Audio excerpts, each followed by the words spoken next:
We're going live now. Okay, we're going live now. But you guys aren't on screen yet. All right, so just you're cueing me.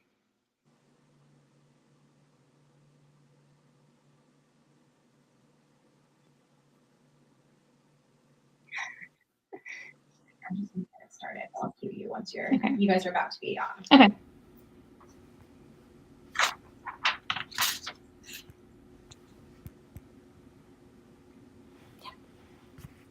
Hi, everyone. This is Sherry West, CEO and founder of Live Girl, and we're here with our weekly edition of Women's History Month with the Connecticut Women's Hall of Fame. Today is actually a very special day, and so I'd like to start by wishing you all a happy International Women's Day.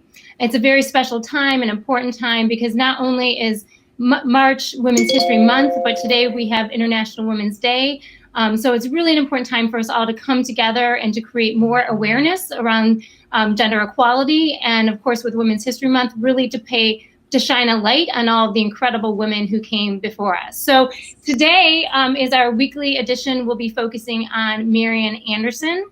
And what I'd love to do is to introduce Pam Doherty, who is the Director of Development from the Connecticut Women's Hall of Fame. So we'll bring Pam on screen. Hi, Pam. Hi, everyone. Happy International Women's Day to you, Pam, and to everyone at the Connecticut Hall of Fame. Thank you so much. We actually were very fortunate. We had a very inspiring lunch with a bunch of women at Grace Farms this afternoon, where we talked about this year's theme for International Women's Day, Balance for Better, and what we can do individually and collectively to make a world where we have better gender parity. So that was very inspiring. And now I'm here with you to talk about Marian Anderson, which is inspiring. Before I turn it over to you to talk about Marian, I read such a powerful data point this morning. And I'm sure you know this, but I want to share it with everyone. And the data point is 3%. And that number is the percent that women occupy in American history books. Only 3% of the text relates to women. And I thought that number really summed up perfectly why we need Women's History Month and why we're working with you on this campaign to engage the young women of Connecticut to learn more about the incredible women who came before them. So this week, we're going to be talking about Marian Anderson. I'm so excited to learn more about this incredible woman. And so I'll hand it over to you. Great, wonderful. Well, first of all, thank you so much for having us. We are thrilled to be part of this initiative. And I'm very excited to talk to you about Marian Anderson. She is a world-renowned, legendary contralto opera singer, which means not only can she reach what we know as the normal opera registries, but she can also reach the lower female, voice registries, which is very rare to find. And she was inducted into the Hall of Fame in 1994, just 1 year after she passed away. She was born in 1897 in Philadelphia, Pennsylvania, and from an early age, it was clear that she had an incredible voice. At the age of 6, her father put her into the church choir, and he also later bought her a piano. Unfortunately, the family could not afford any type of voice lessons or piano lessons, but Marian, at a very young age, took it upon herself to teach herself and to practice singing and to practice how to play the piano. When she was about 12 years old, unfortunately, her father passed away and she could not go to high school. She had to help support her family by taking on odd jobs. But she never gave up singing. She never stopped practicing. She would perform in front of her choir director, just perfecting every note the best that she could. When she was a teenager, the members of her church were so inspired by her that they took up a $500 collection so that Marian could take vocal lessons. She immediately marched down to one of Philadelphia's music schools to fill out an application because this to her was her dream. Unfortunately and sadly, she was immediately turned away because of the color of her skin. So discouraged that she was, she did not give up, and her friends and family sought out and helped her obtain an audition in front of Giuseppe Buggetti, who was Philadelphia's leading vocal coach. So when she went to her audition, he looked at her and he promptly waved her away, saying, "I don't have time for you. I'm only doing this because of your friends and family who persuaded me into listening to you." And as he turned to leave, Marian just started to sing. She sang, and then he stopped, and he listened, and he was brought to tears. And when she finished her song, he turned around and he said, I am going to teach you everything you need to know in order to become the greatest singer. And it will only take 2 years to do so. And that's what they did. And so when she finished working with Giuseppe Buggetti, she entered the New York Philharmonic vocal competition with 300 other vocalists. She won first place. But to Marian, it was somewhat bittersweet because she was singing before a segregated audience.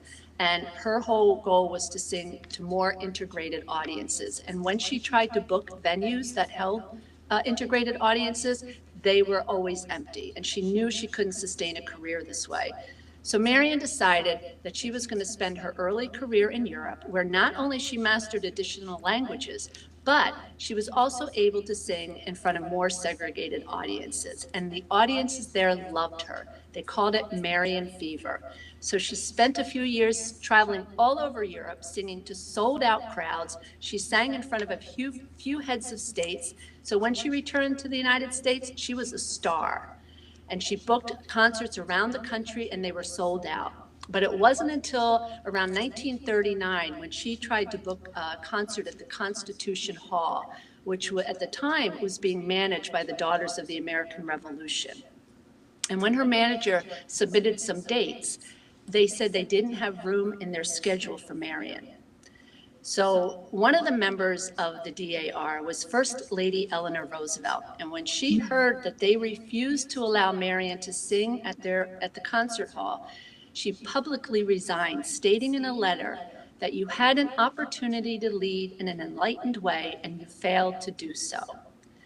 Then, First Lady Eleanor Roosevelt organized a special concert for Marian to sing in front of the Lincoln Memorial on Easter Sunday, 1939. And she sang in front of 75,000 people of multiple races standing shoulder to shoulder. And not only did she inspire them, but she inspired thousands more across the country who were listening to the concert on their radio.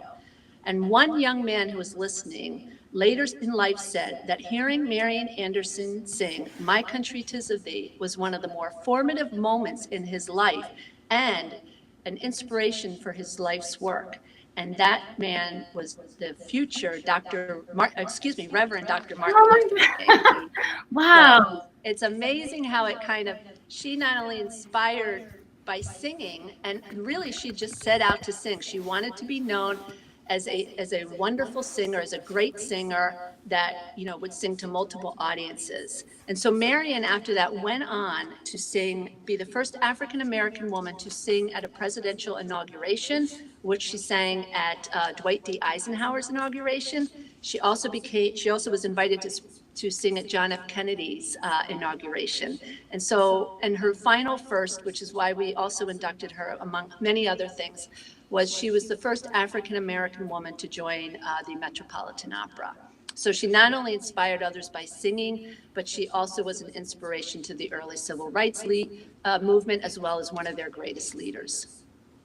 And that's our story of Marian Anderson. You are a wonderful storyteller, Pam. Oh, thank you so much for sharing that story about Marian Anderson and the Marian Fever. And it's so incredible. It's so incredible to hear about all of her accomplishments, but yet to know that there's so many people that don't know her name. Right, exactly. So thank you so much for shining a light on Marian Anderson. Also on Giuseppe Buggetti and Lady Eleanor Roosevelt, who really gave her the opportunity, lifted her up, mentored her.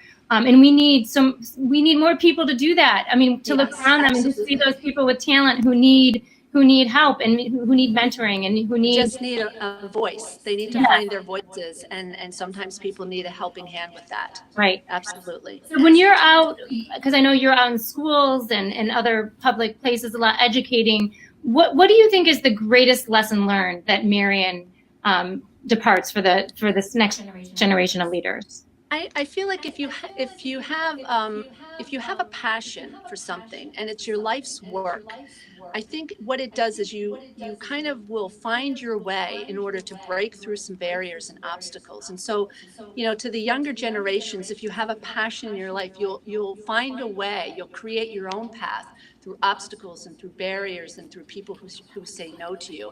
And it will, and if you just work hard, persevere, and stay focused, anything is possible.